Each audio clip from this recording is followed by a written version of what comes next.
All right, so I'm at Camp O'Neill in, where are we at? Brookings, South Dakota. Brookings, South Dakota. And I love what Dusten Hendrickson just said to me.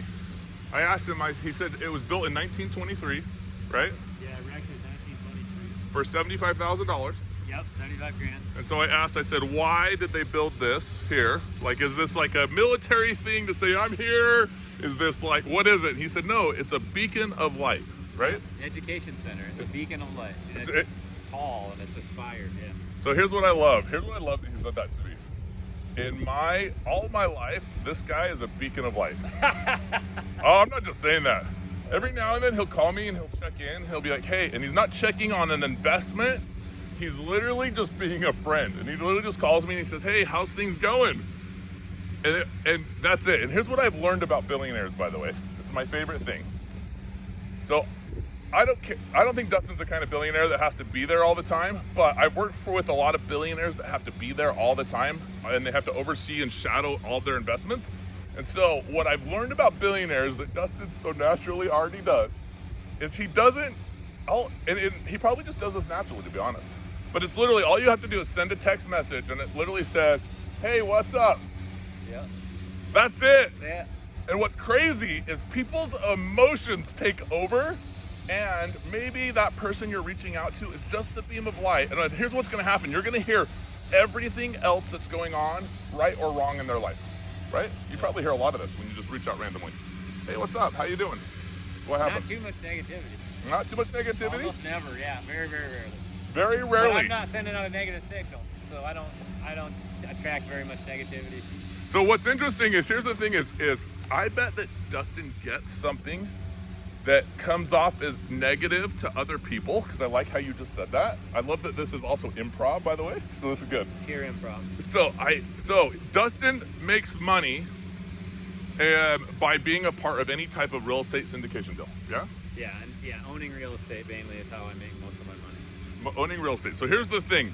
Most of owning real estate in Dustin's position, because he can do anything in the deal, is emotional, right? Emotional relationships. Yeah. That's why you're at the table. Yeah. Right? Yep. Almost so always, yeah. By Dustin checking out to, let's say, 500 people in his network, or his top 100, or maybe it says top 50. What is it for you? How many do you have in your top what? Oh, I've got top 50, yeah. Top 50? More like a top 50. Top 50 that you do reach out to once, 3 months. Once every 3 months at least. Yeah. Top 50. Yeah. Wow. Now that is impressive, okay? Some people probably have a top 500, that's okay too. But anyway, so you reach out, you just say, hey, what's up? And then this flood of emotions happens with people, and where Dustin sees it as positive, he probably gets told about all these real estate deals, one after another, and it's because of his positive personality that I just want to work with the guy. Like, being honest, I just want to work with the guy because he is so positive all the time. That happens all the time, actually.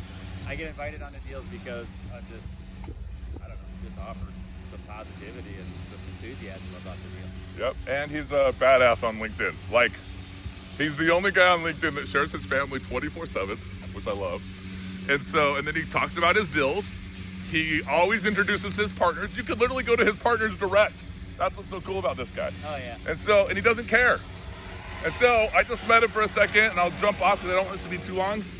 I just met him a second ago, and I said, so like, what you been up to? And he tells me 2 things he's cut out of his life instantaneously. He tells me this, and then he tells me about how he finds more space to be bored, and he discovered that those 2 things he cut out of his life are causing anxiety for him to not be bored. And this is why I love this guy.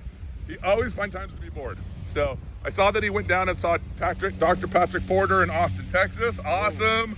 Joshua Bailey, awesome. Yeah. Josh was there killing it, Yeah. slaying dragons like he always does. Yeah. And this is all about mindset. And that's how I knew I was gonna work with Dustin, is we got him in the chair, we scanned his brain 100%. So. Oh, I did that. Retook the test and I was at a 99. Oh, so that's why you knew you had to cut the 2 things out of your life? No, I already cut them. Oh. It's just, it's super hard. I think it's really, you got to be in a super good place to get 100. I don't know what the difference is, 199, but I did get a 99 this time, which in my opinion, that's 100. Like, actually, it's kind of unbelievable I got 100 the first time. In my opinion, it is too. Which means you need to take your assets. If you make lots of money in corporate America, lots of money in corporate America, you are a great debt partner. A great debt partner. So reach out to somebody that is a long-traveled real estate investor with a ton of deals under their place, and get invested and start to multiply your money. And you really need to start thinking about that way in real estate. Don't dip your toe in, don't go to all these like little networking things. Instead, get in with somebody who knows what they're doing and stay focused at killing it in your career. And then you'll live the same 100% scan as this guy, like literally. Plus, if you're not using your balance sheet and your net worth to get into real estate deals, you're just leaving a lot on the table.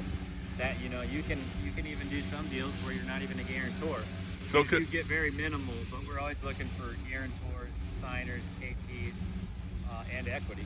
In the event that somebody, let's say, was investing and something happened at their job and they needed to take out money and sell, can other people sell their ownership to somebody else? Is that pretty easy to do? They can. You have to find a buyer, though. There's no market for the buyer, so you would have to find the buyer yourself.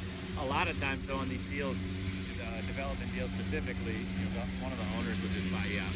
Yeah, and they turn their money pretty quickly on some deals right now, but a lot of them are invest long though, and they're smart investments that are back. You're on the deed, right? Yeah, well, it's not. Or on the note, or whatever. LLC, so it's an LLC that owns the property, so you're on the LLC as a co-GP. Oh, cool. So you're on. You can actually very take safe credit. though. You can also take credit for the deal too because you are on the deal. You're named on the deal as a co-GP.